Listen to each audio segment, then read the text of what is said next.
You already know something is wrong. Not with the world. Not with them. With you. You walk into a room and within 30 seconds you've read the energy, noticed who's uncomfortable, who's performing, who's hiding something. You heard what wasn't said. You felt the tension no one else seemed to catch. And then, everyone kept talking like nothing happened. That's the moment. That moment right there. That quiet, almost invisible feeling of being slightly out of sync with every room you enter. Not because you're broken, but because you see too much. Most people would call that a gift. But you and I both know it doesn't always feel like one. Because here's what nobody tells you about being too aware: it's exhausting. Not the kind of tire that sleep fixes. The kind that lives in your chest. The kind that makes you cancel plans you were actually looking forward to. The kind that makes silence feel like the only honest company. If any of that landed somewhere real in you, stay with me. Because what we're about to talk about might be the most honest thing you've heard in a long time. There's a word psychologists use for this. Hyperawareness. Sometimes they call it hypervigilance. And depending on who's writing the paper, it can sound almost clinical. Cold. Like a diagnosis that explains the symptom but misses the person entirely. So let me describe it differently. Imagine your brain is a radio receiver. Most people pick up the main signal, the conversation in front of them, the task at hand, the surface of things. That's enough. That works. Life moves forward. But some people pick up everything. The static behind the signal. The frequency no one tuned into. The things being transmitted without words. You notice the slight hesitation before someone says "I'm fine." You notice the way a person laughs a little too hard at their own joke. You notice when the energy in a group shifts, that half second before an argument breaks out, before someone shuts down, before the mood in the room quietly changes direction. And here's the part that disturbs people when they first hear it: this wasn't a choice. You didn't decide to be this way. You didn't read a book on emotional intelligence and suddenly start seeing beneath the surface. This was built into you, slowly, probably long before you had the language for it. For a lot of people who are hyper-aware, it started in childhood. Not always through trauma with a capital T. Sometimes it was something quieter. A household where the mood could change without warning. A parent who needed to be read carefully. An environment where paying close attention felt like survival. Your nervous system learned something early: pay attention, or pay the price. And it never forgot that lesson. Even now, in rooms that are perfectly safe, in conversations that carry no real threat, your mind is still scanning. Still reading. Still preparing for something that may never come. That's not weakness. That's wiring. But understanding where it came from is only the beginning. Because the real question isn't why you're like this. The real question is what it's been costing you. Let's talk about the cost. Because nobody does. Everyone romanticizes the person who just gets it. The one who reads the room. The empath. The deep thinker. The one you go to when you need someone who actually listens. And yes, that's real. That's you. And there's genuine beauty in it. But there's a shadow side that doesn't make it into the Instagram captions. The cost of hyperawareness isn't dramatic. It doesn't announce itself. It accumulates. It looks like lying awake at 2 a.m. replaying a conversation from 3 days ago, not because something went wrong, but because you caught a micro-expression, a half-second pause, a word choice that felt slightly off. And now you can't let it go. Your mind keeps pulling at the thread, trying to find the truth underneath. It looks like struggling to be fully present. You're in the room, but you're also watching the room. You're in the conversation, but you're also analyzing it. There's always a part of you slightly behind the glass, observing, cataloging, processing. It looks like absorbing other people's emotions without permission. Someone near you is anxious, and suddenly you're anxious. Someone is carrying grief, and you feel the weight of it before they've said a single word. The boundary between what's yours and what's theirs gets blurry. Sometimes it disappears entirely. And then there's the loneliness. Not the loneliness of being alone. The loneliness of being in the middle of people and still feeling unseen. Because you see so much in others, and yet somehow, almost no one sees that depth in you. You've had 1,000 surface conversations. You're good at them. You know how to show up, how to engage, how to make people feel comfortable. But somewhere inside, there's a quiet frustration. A voice that says, "This isn't it. This isn't real. I want something more than this." That's the paradox of the hyper-aware person. You are deeply connected to the emotional world around you, and at the same time, profoundly alone inside it. Most people never feel that specific kind of loneliness. They don't have the range for it. You do. And that range, that depth, is both your greatest strength and your heaviest burden. Here's something that might be uncomfortable to hear. Some of the things you call intuition are actually anxiety wearing a very convincing disguise. Stay with me. When you're hyper-aware, your mind becomes extraordinarily skilled at pattern recognition. You've spent years, maybe decades, reading people, reading rooms, reading situations. And that skill is real. Your instincts are often right. You pick up on things others miss entirely. But here's the problem. A mind trained to detect danger doesn't always know when to stop detecting it. So sometimes, what feels like a deep read on a situation is actually your nervous system running an old program. Filling in the gaps. Constructing a narrative from incomplete information. Taking a look, a pause, a silence, and building an entire story around it. And the story always leans toward threat. Not because the threat is there, but because your system was calibrated in an environment where it often was. Think about how many times you've been absolutely certain something was wrong, the relationship was falling apart, the friendship was shifting, the opportunity was slipping away, and you were wrong. Not because you're not perceptive, but because your perception was running through a filter built for a world that no longer exists. That filter has a name.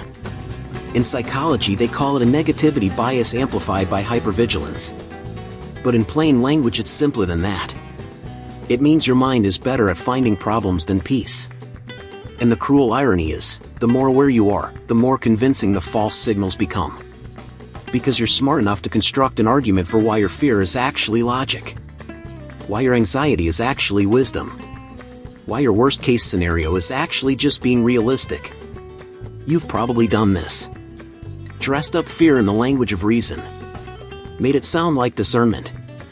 Most people around you couldn't even tell the difference. And honestly, sometimes neither could you. That's not a character flaw. That's a calibration problem. And calibration, unlike character, can be adjusted. There's a certain kind of person who reads everything I've said so far and thinks, okay, but what do I do with this? And I want to be honest with you about something. That question itself, what do I do with this, is part of the pattern. Because hyper-aware people don't just feel deeply. They process compulsively. The moment something lands emotionally, the mind immediately reaches for a framework. A solution. A way to contain the feeling inside something that makes sense. It's a defense mechanism that looks remarkably like intelligence. And it works. For a while. You process, you analyze, you understand, and understanding feels like resolution. But then the same feeling comes back.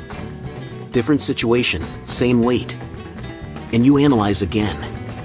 And understand again. And still, something doesn't shift. Because some things aren't solved by understanding them. Some things are only moved by being felt. This is the wall that hyper-aware people hit hardest. You can articulate your pain better than almost anyone. You can trace its origins, name its patterns, explain its mechanisms. You could probably write a paper on your own wounds. And yet there you are. Still carrying them. There's a difference between understanding your experience and actually living inside it. Between mapping the territory and walking through it. The map is not the terrain. Knowing the name of the river doesn't mean you've crossed it.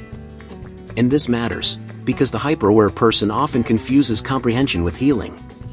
You've read the books. You've had the conversations. You've sat with the thoughts at 2 a.m. and followed them all the way down to the root.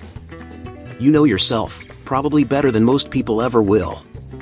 But knowing yourself and accepting yourself are two entirely different acts. Acceptance doesn't come from analysis. It comes from something quieter. Something that requires you to put down the instrument you've been using to measure everything, including yourself, and just be in the room with what's true.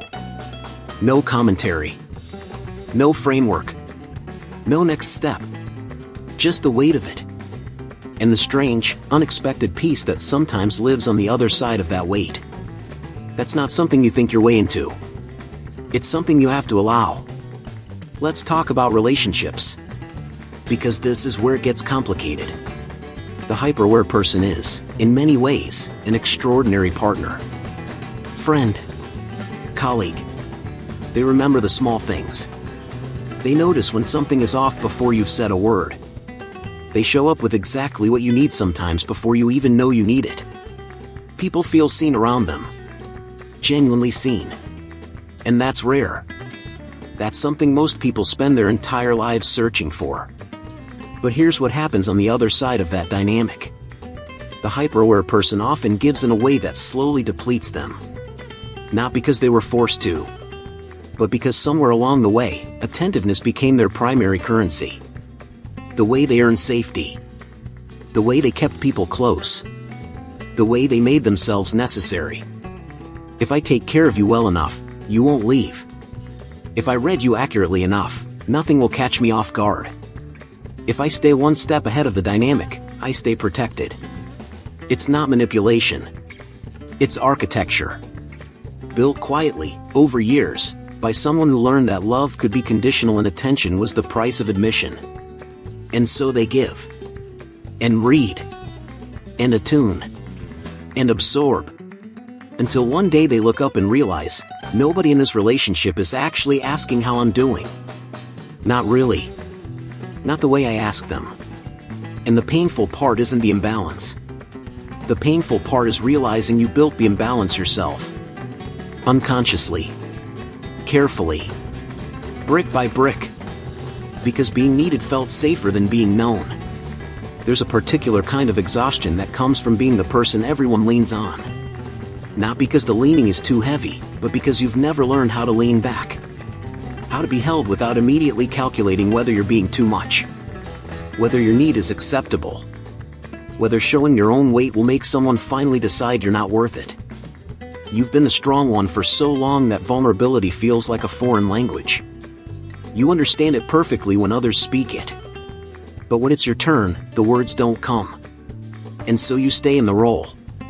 The perceptive one. The steady one. The one who always knows what's happening in the room. While quietly, privately, hoping someone will one day read you the way you read everyone else. Before I keep going, and we're almost at the end of this, I want to pause for just a second. If you've made it this far into the video, you didn't stumble here by accident. You were drawn to this title for a reason. And if what I've been saying has been landing, if you've been nodding quietly, or sitting with something uncomfortable, or feeling strangely understood, then I think you already know this content is for you. So if you're not subscribed yet, hit that button. Join us. We put out content like this every week, honest, unhurried, the kind of conversations that most people aren't having out loud. Because that's exactly who this channel is for.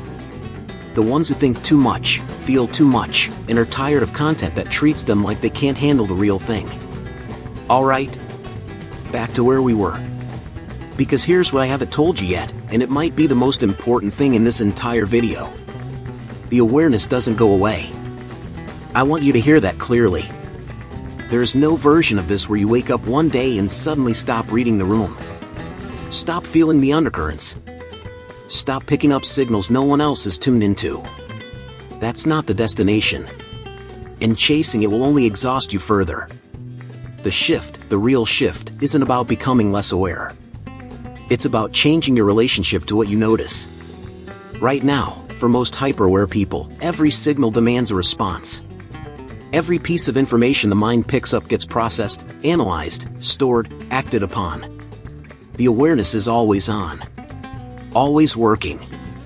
Always pulling you somewhere. What changes, with time, with intention, with practice, is the space between the signal and the response. You notice the energy in the room. And instead of immediately being pulled into it, you pause. You let it be information rather than instruction. You observe without being consumed. You feel without being swept away. That pause, that tiny, almost imperceptible gap, is where your freedom lives. Not in seeing less. In being less governed by what you see. There's a word for that. It's not detachment. It's not numbness. It's not the cold distance of someone who stopped caring. It's discernment. The ability to receive what's real and choose, consciously, deliberately, what deserves your energy and what doesn't. That's not something you're born with. It's something you build. Slowly. Imperfectly. One conscious pause at a time. So here's where we land. You are not too much. You never were. You were simply built for a depth that most environments weren't designed to hold. And somewhere along the way, you started interpreting that mismatch as a personal flaw. As evidence that something in you needed to be fixed, quieted, dialed down. It didn't. It doesn't. What needed to change was never the sensitivity. It was the story you built around it. The story that said awareness was a burden. That seeing clearly meant carrying everything you see. That being the person who feels the most meant you were also the person allowed to rest the least. That story was never true. It was just the only one available when you were young enough to believe everything you were handed. And now, older, more tired, more honest, you get to write a different one. Not a story where you become someone else. Not a story where the awareness disappears and life gets simple and nothing lands too hard anymore. A story where you are exactly who you are. Perceptive. Deep. Quietly extraordinary in ways most people will never fully understand. And at peace with it. Not performing peace. Not explaining your way into it. Not analyzing it until it makes sense. Just carrying yourself with the quiet confidence of someone who has finally stopped apologizing for how they were made. That's the work. It's not loud. It doesn't have a finish line. It doesn't come with a certificate or a moment where someone finally validates everything you've been feeling. It comes in small moments. A conversation where you stay present instead of disappearing behind the glass. A morning where the anxiety speaks and you hear it without obeying it. A relationship where you let someone see the weight instead of hiding it behind competence. Those moments don't feel like transformation when they're happening. But look back 6 months from now. A year. And you'll see it. The shape of someone becoming more themselves. Not less aware. More free. For I know the plans I have for you, declares the Lord, plans to prosper you and not to harm you, plans to give you hope in a future.